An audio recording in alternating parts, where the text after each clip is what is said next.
Let's do it. So today I'm going to be speaking to former teammate Danny Boateng. Used to play for Arsenal and Leicester City. How's it going, Boateng? You okay? Good, brother. Good to see you. Good to see you as well, man. Thanks for coming on. Been a while. Yeah, it's been too long. You still look the same. Still look fresh. Apart from this little growth on my face. There's no greys yet. I've got a few greys coming through at the moment, man. So I get one random one every now and again, and then I pull that out, and I got a good 6 months run again.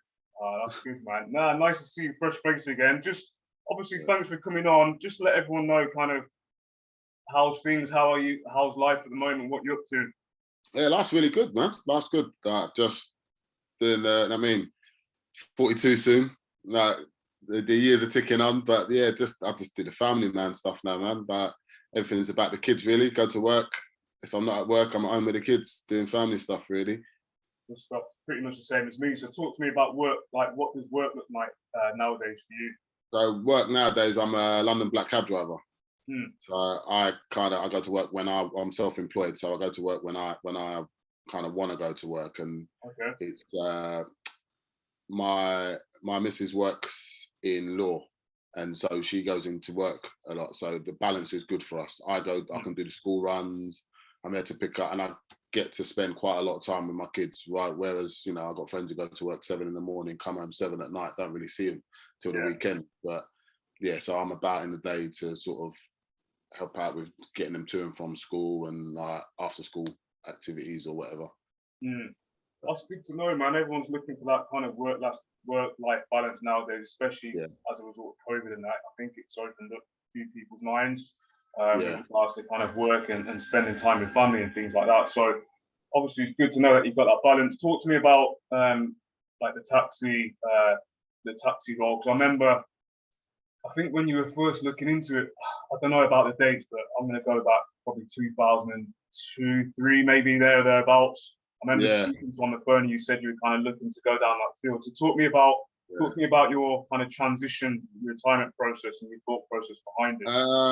Well, it was funny how I fell into it. Well, an someone I used to play with years ago, Danny Chapman, his name is. His dad was a black cab driver, and I was playing semi-pro football. I think I was at Harlow Town at the time. So coming to the end of realizing that football wasn't going to be my career anymore.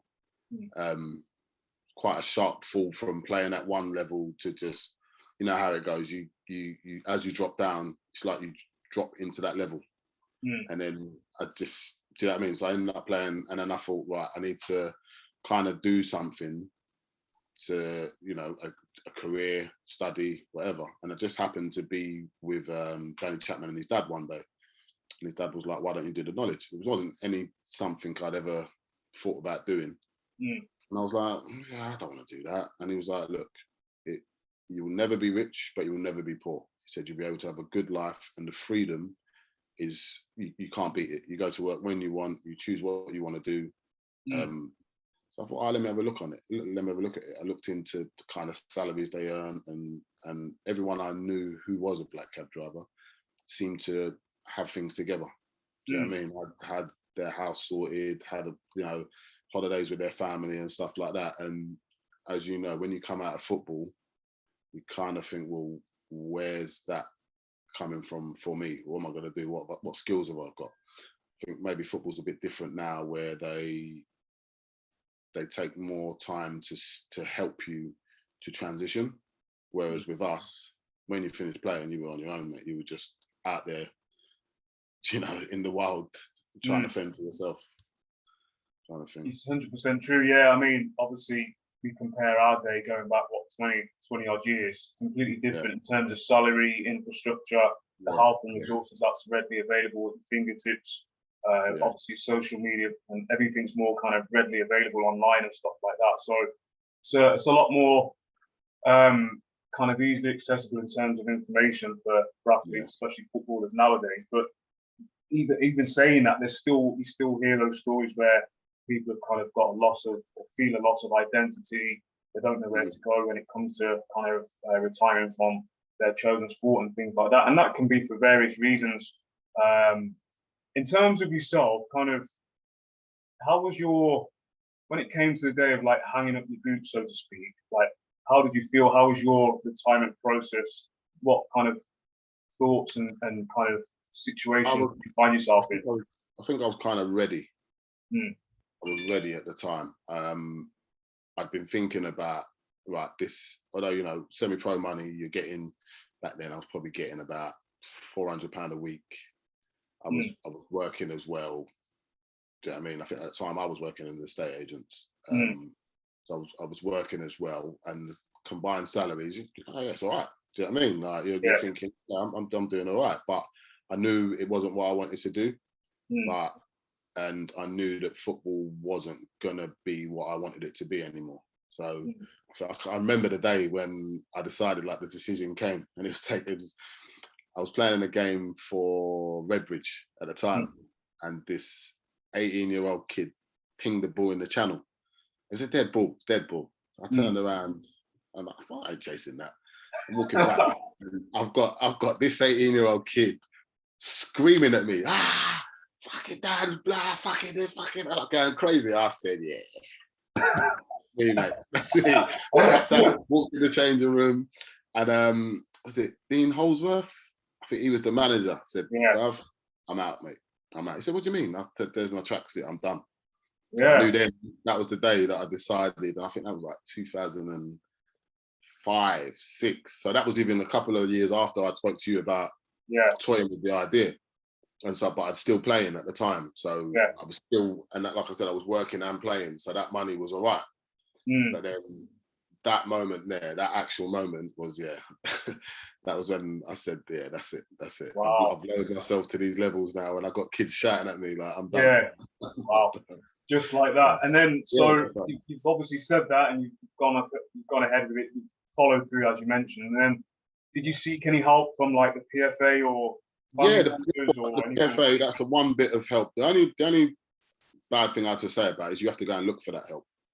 It's not just readily offered to you. You don't know about it until you speak to other people, and they say to you, oh, listen, once you've been a pro footballer, you're a member of the PFA forever. So any help you ever need, you know, and that took another ex-pro to say to me that, like that. And then I contacted them.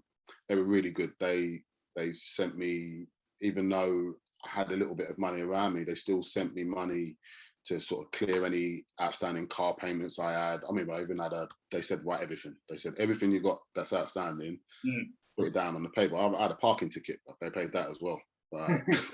They were absolutely brilliant. That's good. And going forward from then, when I went to do the knowledge, like by then I'd been out of football for, I think, so from the moment I made the decision to start in the knowledge, probably a year or so went by. Okay. And so I needed help to get like a moped. I mean, all the stuff that you would need. Contacted the PFA, they sent me out a check. So they paid for my moped at the time, so I could do the knowledge. You know, any books I needed, they covered by that. So yeah, they were really good for me. Best thing I ever did in my life, mate. Really? Hands down. Yeah, hands down. That's good to hear. You mentioned like the knowledge. So for those that don't know, just let us know like what the knowledge means. So it's I don't know what I call it, a topical test of London. So basically, Charing Cross is the middle of London. You have to learn the streets, a 6-mile radius of that. But you have to know, it's like, I think there's like 20,000 points of interest. Like you just have to know everything. And you have, there's a process of the knowledge it took me 3 years, basically. Really? So yeah, you learn London, learn all the points, and then you go to be tested. There's 3 different stages that you're tested at. And then once you pass all those stages, then you can become a cab driver. What I liked about it was, in other industries, you get into the industry, you start at the bottom. From day one of being a black cab driver, I was earning the same money as people who had been doing it 30, 40 years. Okay. So that was a big difference for me. And I'll be honest, when it came to, by the time I actually came to finish the knowledge, I remember I probably had about £400 left in my account. Okay. Like the day I finished, like literally, and that was in times where I had my ups and I had my downs. Yeah.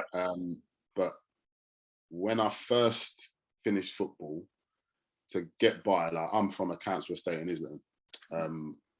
To get by, I went back to doing what I know. It wasn't all good. You know what I mean? But it got me through.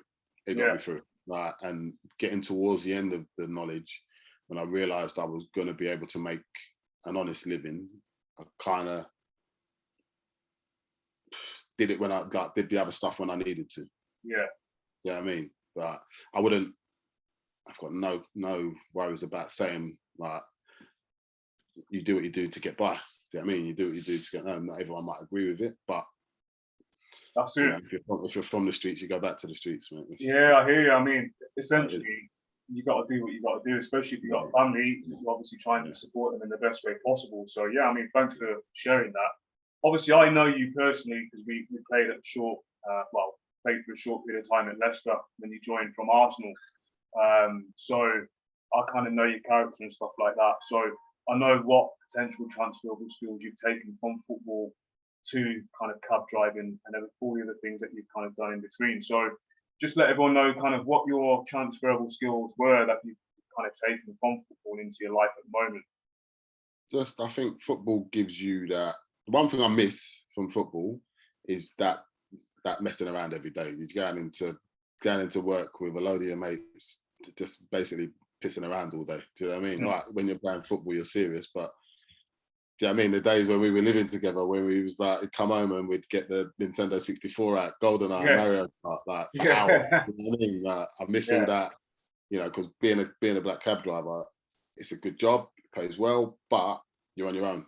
You know what I mean? So I missed that part of it, but it's definitely given me those people skills to talk to. You know, in football, you get people from all different areas, different walks, different places in the country. Do you know what I mean? You all bond over the love of football. When I'm out and about, I'm a friendly person. I find it easy to communicate with people. So when I'm out and about, the job's it's for me, mate. Do you know what I mean? I'm out. I find it easy. Yeah. Like I said, it gives me a lot of freedom.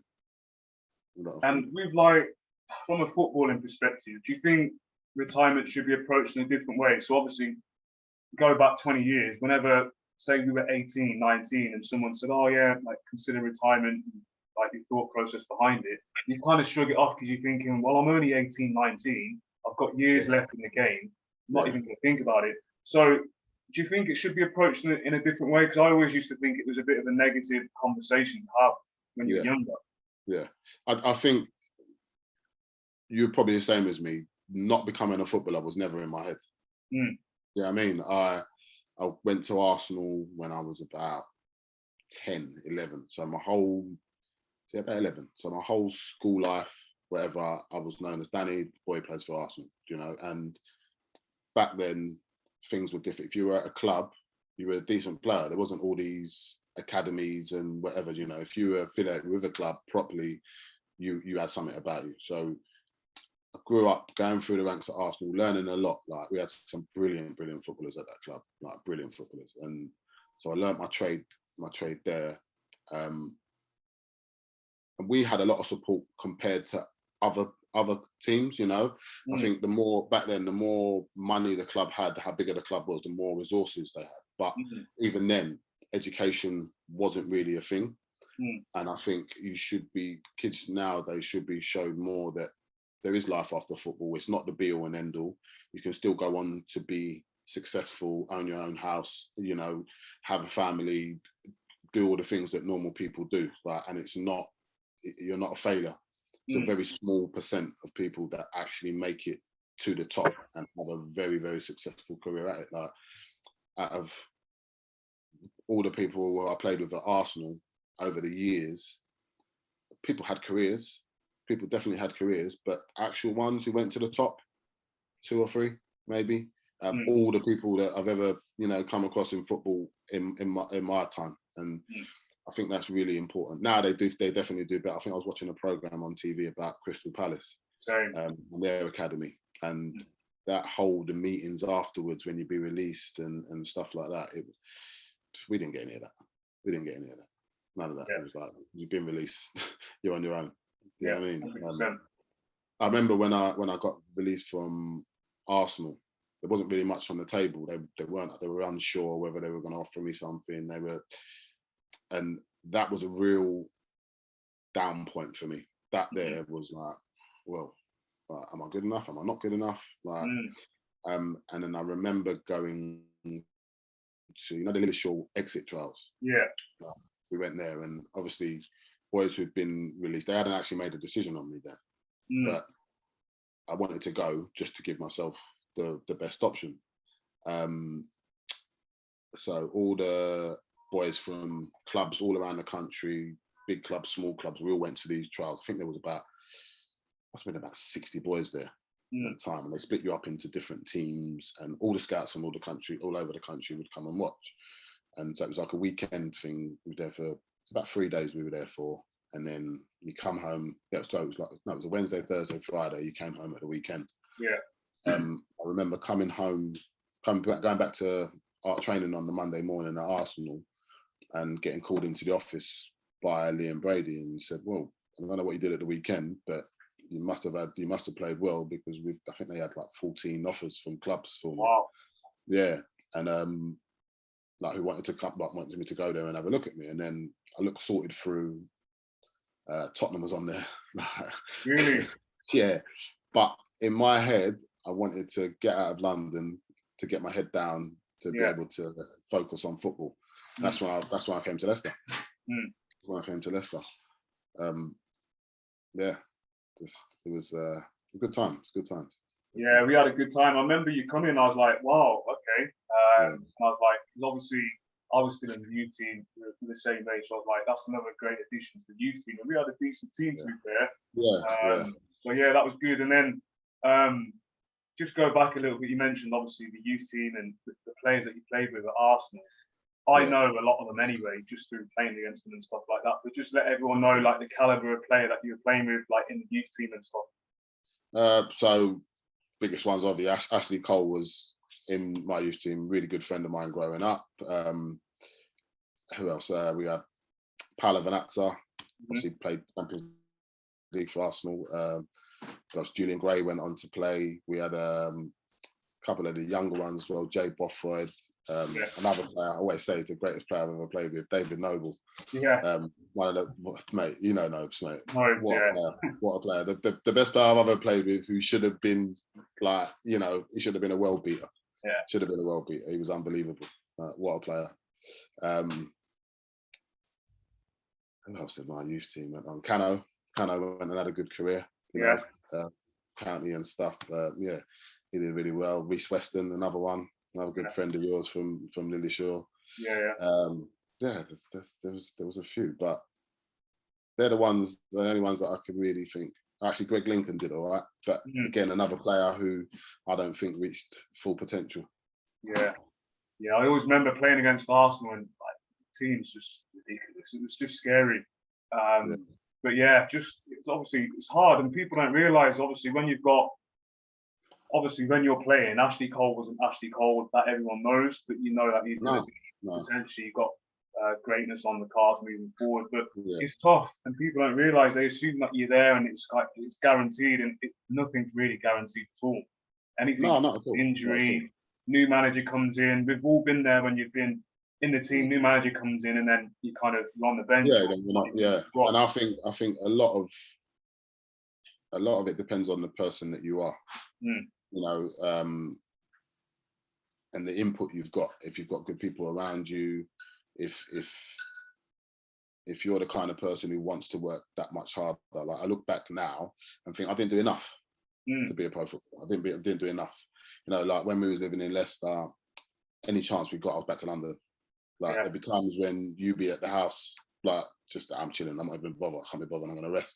Me, I'm gone, mate. Straight back to London. I'm partying. I'm out in the clubs. I'm out in the West End. Do you know what I mean? I'm living life. In my head, I'm a baller already, mate. I've got a program. I'm a baller already. Whereas now, if I had my time again and I was advising me, I'd be like, you know what? Enjoy yourself, but take time sometimes. Do you know what I mean? Like them days where there's something going on Wednesday night, but you're playing on Saturday, do you really need to drive to London to go out on a Wednesday night to get back for training on Thursday morning? Yeah, I remember. Yeah, You lot were on a different level, because I remember, like, obviously, Andy Impey used to be in a car school with him. Yeah, You just fly in the car with him. But obviously, it's easy for me. I'm from Leamington, so my social life was completely different. I'd venture out to Birmingham, sometimes London, like now and again. London was just a different world to me. But I remember, obviously, you're obviously from London. You've got your friends, your Arsenal teammates and stuff that were down there. And it's tough to say no as a youngster, because you're still growing up, you're still discovering who you are and things like that. So, yeah, but I remember, obviously, flying back on the motorway and stuff, and I'd just be chilling with the digs or whatever. But that's life. It is what it is. And who's to say if you didn't do that, that you would have made it? You just don't know. Like, hindsight's a great thing. It is. And like, now, I know that I should have been, you know, playing football and thinking of what if I don't make it. But at that time, I didn't want to think about that. You know what I mean? And that's what I say about having good people around you to guide you. Like, my mum brought up like me and my brothers and sisters on our own. So my dad was there in the periphery, but you know what I mean, not advising me, not really. Yeah. And you know, when it's coming from your dad, you, as a man, you feel like, oh yeah, he must know what I'm going through. When your mum's telling you things like that, you're like, well, what do you know? Do you know what I mean? You definitely need that guidance, that arm around your shoulder to sort of say, well, listen, what you're doing here, if you're not really doing, you know, it's not right for you, but try this instead. Yeah. Obviously, since then, though I do the cab thing, I've done a few other things as well. I am part of discovering how, like, you know, out of football, what I wanted to do. I went and done a life coaching course. Okay. So a friend of my good friend of mine, Jeff Brazier, he's a life coach, and he said, Dan, it's for you, mate. You'd be brilliant at it. Like, you're really good at talking to people. You're empathetic. You know, you can make people feel good about themselves just by talking to you sometimes. And for some reason, I'm like his guy. He calls to when he wants to have a chat and clear his head, and gives me a call every now and again, and just lets it all out. And so I went and did this course. On finishing the course, it wasn't really where I wanted to go. I didn't want to just be a life coach and doing that. So at some stage, I've still got that. At some stage, I would like to transition that into helping, you know, ex-football kids coming out of football, in getting their frame of mind right, you know, and the opportunities and the questions that you ask yourself. Well, what am I going to do? It's kind of hard to fixate on anything. You've got so much going through your head. It's hard to say, right, I'm specifically going to go and do this. Yeah. Do you know what options are? What do you enjoy doing? How do you see your working life? You know, there's so many different things. Like, I look at my job now, being a black cab driver, and it's not a glamorous job. It's not a glamorous job. Like, do you know what I mean? There's much other things that I could have, you know, put my mind to and go and do, but it suits me and makes me happy. It gives me freedom to go to work when I decide, whatever time of day I decide I want to go to work, I go to work. If I don't want to go to work, I don't go to work. As long as my bills are paid, I'm happy. It doesn't suit everyone, but for me, perfect. Yeah. Again, during COVID, I'm sitting there thinking, I hated not being able to work. I hated that. It's like I need another outlet. So since then, I've just, 3 months ago, finished my level 3 electrical installations. Wow. Yeah. So I'm always trying to, you know, do something. I've been a cab driver nearly getting on 14 years now. So every now and again, I get this little, right, let me go and learn something. Let me try and better myself. So in the near future, I'll be going to work like maybe 1 day a week got a couple of friends on standby who are electricians. Yeah. Just 1 day a week, just to learn the trade. I've dabbled a bit in property. So the end goal with that is to be able to sort of buy properties and do the work myself, rather than having to get an electrician in, get a plumber in, I'll be able to do most of it myself, and that way I can earn more money from doing it. Yeah, that's class, man. You mentioned loads of things there, and like, you said it as if it's nothing. And I, like I said, I know you to a degree because I lived with you in digs and stuff and played with you as well for about a year. And I always remember, like, even at the age of like, I don't know, let's call it 17, 18, you're always like enterprising. You always, oh, I'm gonna go and buy this car. And I'm like, huh? And then you come back with like a new car at the weekend. It's like, can you remember that Jeep that you got? Yeah. Yeah. And then you always remember. had like fingers in pies and that, like legit stuff though. And I was like, it was Yeah. always interesting. And then obviously now it's I like think that you haven't changed. You haven't really changed. the hustle I'm from a, like, we didn't have much growing up. Do you know what I mean? I was that kid who didn't go on the school trips because my mum couldn't afford it. And like the older I got, I realised that my mum couldn't afford it. I used to think, you know, when you're young, you think, oh, why me? It's like everyone else gets to go. You don't realise like what your parents are going through at the time just to put food on the table. Do you know what I mean? And there were 6 of us, mate. So it weren't easy for her, you know. But straight from school, obviously, I went straight into football, and so, but I always had to have that little bit going on just to make my money up. So I think the way I am now, that hustle comes from my mum. Like, really, I look back now and I think, I don't know how she did it. Like, do you know what I mean? We always had food, we always had clothes.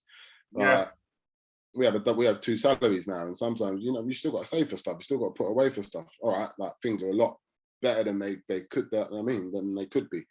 But I just, amazing. I don't know. I know things were cheaper, but still, she did it all on her. She did it on it. So, similar to me, big family, 4 brothers, 2 sisters. Both parents were living together and stuff. So I always had my mum and dad there, and it's the same thing. Like, mum was a stay-at-home mom, and my dad used to go and work and stuff. And like you said, it's that hustle. So for me now, I've got my main job, and then I've got 2 non-executive director roles, and I do a bit of mentoring as well. So there's always something that I always like to kind of not necessarily look for the next best thing or something new, just like to keep myself occupied. I like helping people. I think all the jobs that I've kind of been involved with, they've always been kind of helping people in some type of way. You mentioned before about kind of more help's needed and stuff, and like, what angle do you see more help being integrated into society now, like football, sport in general? I just think that the support from the off night, you know, like, you get gassed as a player. Like, there's a lot of money involved in football. If you can get your first year pro contract, to make you in this day and age, you know what I mean? There's first year pros on 20 grand a week in some clubs. Do you know? It's a different world, but a lot of pressure comes with that too. And the scales of it are so different. There should be like I don't know, more impetus put on, you know, guiding that player into, all right, if you're not going to be a footballer, do you know what? It's hard because depending on what level you're at, if you're at the top, you're just going to drop down. Do you know what I mean? And give it a go, and then you're going to drop down and give it a go. If you're, I think it's more at the lower levels that more work needs to be done, because a lot of the big clubs now, like you saw Crystal Palace, they're Premier League clubs. Are the other clubs doing the same thing?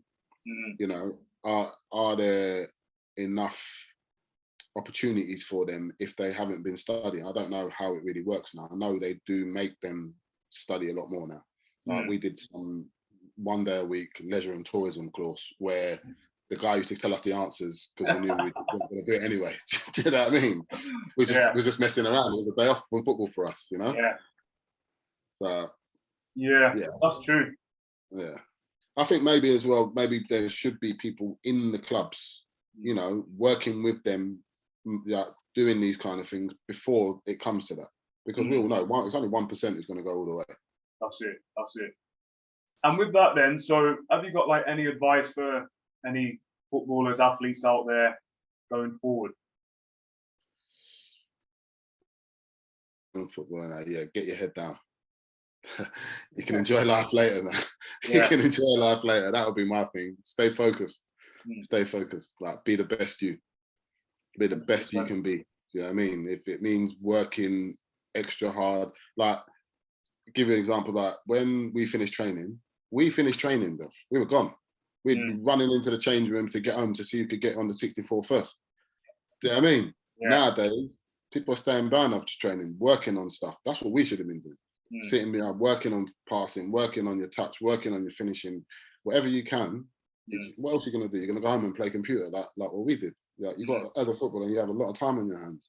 So yeah, my advice to a young footballer, especially the ones who are living in the city centres, like council estates, and you know, the ones who have grown up with the man them, and the man them are doing madness, and you're on the periphery. That was me. My friends are doing madness. I've got one foot in there, one foot in the football world. The football world saved me, man. Going playing football, whether I made it as a footballer to the level I wanted to be or not, football saved me. Otherwise, I would have been out doing all sorts of madness, not through because I'm a horrible person, but survival. Yeah. To survive, like, you know? Yeah, I get it. Nah, I really appreciate you coming on. It's good to catch up, and it's just a shame that it's like years that we haven't spoken and that, and obviously that's life, mate. Family comes first now, isn't it? Like, that's it. I don't know about you, but I don't have much time on my hands. Like, you know, if I'm not working, I'm doing something with the kids. If I'm not doing something with the kids, I'm not working. I might get that time. I just want to sit on the sofa, mate. Yeah, I'm the same. Preferably, no one else in the house. I can just sit there chilling. Watch what I want on TV. That's great, but that don't happen much, mate. Do you know what I mean? Yeah, nah, I hear you. Nah, like I said, thanks for coming on. If you want to just let everyone know, like, where we can find you on the socials. Ooh, I don't know about that. Nah, I'm joking. I don't even know, but see, that's the thing. Social media, I'm on it, but I'm not really, I have to have a look. Let me have a look. Or where we can find you as well, like cab driving and stuff. Obviously London, but any particular area. I'm a self-employed black cab driver. I'm out and about all over the place. I'm back wherever I'm at. 1980 Danny B is my Insta. Okay. Awesome. Well, like I said, thanks for coming on. Hopefully keep in touch on that. Good luck with the cabbying and the property and all the other things that you mentioned that you're doing. I'll keep an eye out, and we'll go from there, bro. Cool. Nice one, Dan. Good to talk to you, bro. You too. See you later. Yes, bro.